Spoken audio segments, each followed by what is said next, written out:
अस्सलामुअलैकुम जी। आज हम माहिर कानून शेर अय्याज़ ख़ान राजा साहब से बात करेंगे। जुडिशल कॉम्प्लेक्स के बाहर हम इनसे कुछ कानूनी मामलात पर भी बात करेंगे। उसके साथ साथ आपको पता है कानूनदान तो सियासतदान भी होता है पूरे का पूरा। हम सियासी मामलात पर भी बात करेंगे और कानूनी मामलात पर भी। सर, आप क्या समझ रहे हैं, पॉलिटिकल सिनेरियो कैसा चल रहा है? जी अस्सलाम वालेकुम, मैं राजा अय्याज़ एडवोकेट। तो मैं आज आप लोगों को बताना चाहूँगा कि इंशाल्लाह आने वाले इलेक्शनों में जो अभी एक हवा बन गई है वो मियां मोहम्मद नवाज शरीफ साहब की हवा बन चुकी है, और इंशाल्लाह आने वाले अरसे में हमारे जो प्राइम मिनिस्टर हैं मियां मोहम्मद नवाज शरीफ साहब होंगे। फिर उसके हवाले से जो केसेस हैं, कुछ केसेस जो मियां साहब के ऊपर 2018 में जो बने थे, तो वो केसेस सारे जो है वो फेक केसेस थे। ठीक हो गया, अपने बेटे से उन्होंने सैलरी नहीं ली, इस बेस पे उनको डिस्क्वालीफाई किया गया था, और उसकी अभी हाई कोर्ट में अपीलें जारी हैं। तो इंशाल्लाह वो भी इस हफ्ते या अगले हफ्ते इंशाल्लाह वहाँ से भी मियां साहब फ्री हो जाएंगे, और उसके बाद मियां साहब फुल फ्लैज इलेक्शन मुहिम में उतर जाएंगे, और मुस्लिम लीग नून फुल फ्लैज इलेक्शनों में कूद जाएगी उसके बाद। फिर दूसरे मैं आपको बताता चलूँ कि जो इमरान खान साहब है, बहुत सारे लोग इमरान खान साहब के जो केसेस हैं उनको उन केसेस को मियां साहब के केसेस से जोड़ते हैं कि ये दोनों केसेस एक ही तरह के पॉलिटिकली जो है ना केसेस हैं। मैं आपको बताता चलूँ कि इमरान खान साहब के जो 2 केसेस हैं ना, उनके अंदर इमरान खान साहब बहुत बुरे तरीके से फंसेंगे। एक तो जो उन्होंने मलक रियाद के साथ डील बना के जो वहाँ से जो पैसे उन्होंने शिफ्ट किए थे पाकिस्तान, वो पाकिस्तान गवर्नमेंट के अकाउंट में आने थे। हालांकि वो पाकिस्तान के गवर्नमेंट के अकाउंट में नहीं आए थे, वो पैसे आए थे मलक रियाज का जो सुप्रीम कोर्ट का अकाउंट ओपन था उसमें पैसे आए थे, 190 बिलियन पाउंड जो थे। ठीक हो गया, एक तो इमरान खान उसमें लाजमी जो है ना उसको यहाँ पे सज़ा होगी।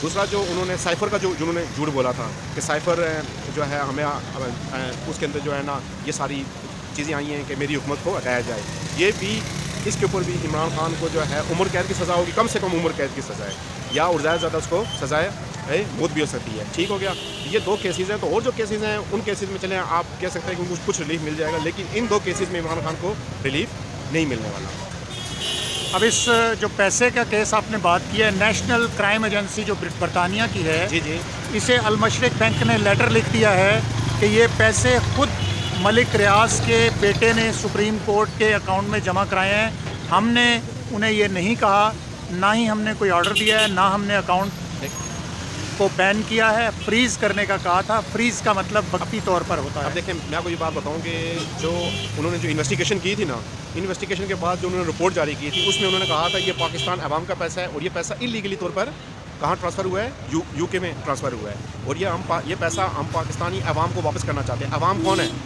गवर्नमेंट है। ठीक है, गवर्नमेंट के अकाउंट में आता तो वो पैसा अवाम तक पहुँचता। वो पैसा उन्होंने उनको बोला कि हम आपको गवर्नमेंट का अकाउंट दे रहे हैं, हालांकि वो गवर्नमेंट का अकाउंट नहीं था, वो मलक रियाज का वो अकाउंट था जिसके अंदर उन्होंने 470 अरब सबमिट करवाने थे। जी हाँ, आपके कहने के मुताबिक ये पैसा सुप्रीम कोर्ट के अकाउंट में नहीं गया, मलक रियाज के किसी दूसरे अकाउंट में गया। देखें सुप्रीम कोर्ट ने एक अकाउंट वो किया था, ओपन करवाया था मलक रियाज के बिहाफ पे कि आप इसमें 470 अरब आपने इसमें डिपॉजिट करवाना है, जो आपने वहाँ पे सिंध में जो आपने ज़मीन ली हुई है, जो उन्होंने वहाँ पे मैरियटन का प्रोजेक्ट लॉन्च किया था, उसके पैसे उन्होंने 470 अरब उसके अंदर शिफ्ट करना था। तो अब जो मलक रियाज ने ये किया कि जो पैसे यहाँ से चोरी करके बाहर ले गए, वही पैसे वहाँ से उन्होंने उसी अकाउंट के अंदर शिफ्ट करवा के उन्होंने कहा जी कि ये हमने पाकिस्तानी गवर्नमेंट के अकाउंट में शिफ्ट कर दिए हैं। तो ये तो उसके अंदर, और इमरान खान साहब ने जब ये अपनी वहाँ पे जो उनका इजलास हुआ काबीना का, वहाँ पे जब उन्होंने इजाज़त ली तो शेख शीर साहब ने, उसके अलावा फवाद चौधरी, जो लोग हैं उन सब ने कहा है कि हमें किसी ने पढ़ने नहीं दिया, हमें सिर्फ कहा कि ये सील इन्वेलप है, और सील इन्वेलप के अंदर ये सारी चीज़ें छुपी हुई हैं, हम किसी को ये चीज़ें शेयर नहीं कर सकते, ये सिक्योरिटी का मामला है। तो इस तरह करके झूठ बोलकर इमरान खान साहब ने लोग अपनी काबीना से इजाज़त ली उसकी। तो आपके कहने के मुताबिक ये पीटीआई जो वर्जन बना रही है कि नेशनल क्राइम एजेंसी ने लिख दिया है कि ये मलिक रियाज के बेटे ने अपनी मर्ज़ी से पैसा भेजा है, इसको गलत कवर अप देने की कोशिश कर रही है पीटीआई। देखें, आप जो है ना आजकल इंटरनेट का दौर है, ठीक है, सोशल मीडिया पे तो वैसे ही गार्बेज है ना, हर बंदा लिख लेता है। ठीक हो गया, वहाँ पे कोई सच्चाई नहीं होती। आप जो है ना अभी जाके नेशनल जिन्होंने इन्वेस्टिगेशन की है उनकी वेबसाइट पे जाएं, जाके उनकी डिटेल आप पढ़ लें। मैंने खुद उसको स्टडी की है, उसके अंदर उन्होंने यही बात कही हुई है कि ये पैसा इलीगली तौर पर यहाँ पर शिफ्ट हुआ है, और ये पैसा पाकिस्तानी अवाम का है, जो मैंने उसको देखा है। ठीक हो गया, अब पाकिस्तानी अवाम का क्या मतलब है कि मलक रियाज का वाला अकाउंट तो नहीं है ना, है? बिल्कुल ठीक है, मलक रियाज देखें, अगर मैंने कोई चीज़ अपने पास रखी हुई है तो मेरे ऊपर ये इल्ज़ाम है कि ये आपने पाकिस्तानी आवाम की चीज़ वो की हुई है, चोरी की हुई है, आप पाकिस्तानी आवाम को वापस कर दें, तो मैं क्या करूँ कि मैं अपने जो है ना एमसीबी के अकाउंट से निकाल के एचबीएल के अकाउंट में शिफ्ट कर दूँ। तो क्या ये पाकिस्तान की जो आवाम है उनके पास तो ये चीज़ वो नहीं हुई ना, गई तो नहीं है ना। जी, कोई ऐसी तजवीज़ दीजिए कि सुप्रीम कोर्ट के अकाउंट से ये पैसा पाकिस्तान के किसी अकाउंट में शिफ्ट हो जाए। देखिए सुप्रीम कोर्ट में तो अभी इसके ऊपर जो है ना जो हमारे चीफ जस्टिस साहब हैं माशाल्लाह उन्होंने काफ़ी अच्छा उसके ऊपर उनकी जो है ना उन्होंने मलक रियाज को पहली दफ़ा किसी बंदे ने हाथ रखा है और इंशाल्लाह उसके अंदर कुछ उन्होंने ऑर्डर किया है। मैंने अभी उसको देखा नहीं है, उसको मैं इंशाल्लाह स्टडी ये 2 दिन पहले उन्होंने कुछ ऑर्डर किया है। मैंने उसको मोटा मोटा मैंने टीवी पर सुना था, लेकिन मैंने अभी उसको स्टडी नहीं किया। मैं तो स्टडी करूँगा तो फर्दर मैं उसकी डिटेल आपके साथ इंशाल्लाह नेक्स्ट शेयर कर दूँगा। तो आप क्या समझते हैं, इमरान खान इन केसेस में से निकल पाएगा या मुश्किल है? देखें जी, पाकिस्तान है, पाकिस्तान जैसे मुल्क में कुछ भी हो सकता है, ठीक हो गया। इसमें जो है ना पाकिस्तान के अंदर जो रूल ऑफ जो लॉ है उसकी सूरत हाल काफ़ी जो है मखदूश है और हमारी जो जुडिशरी है आखिरी से जो है ना 3 नंबर पीछे है, ठीक हो गया।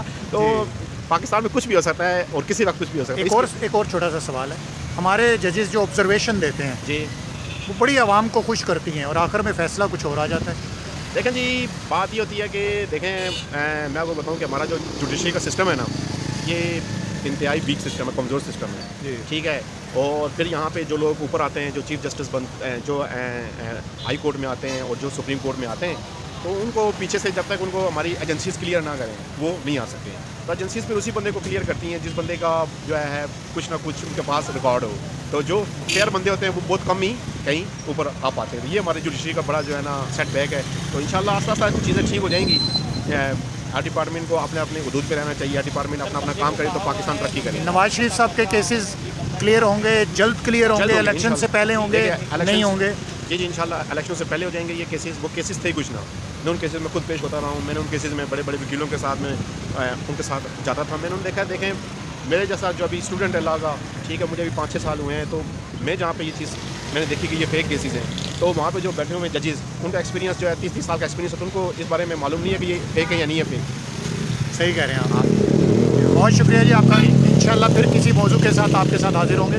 इजाज़त।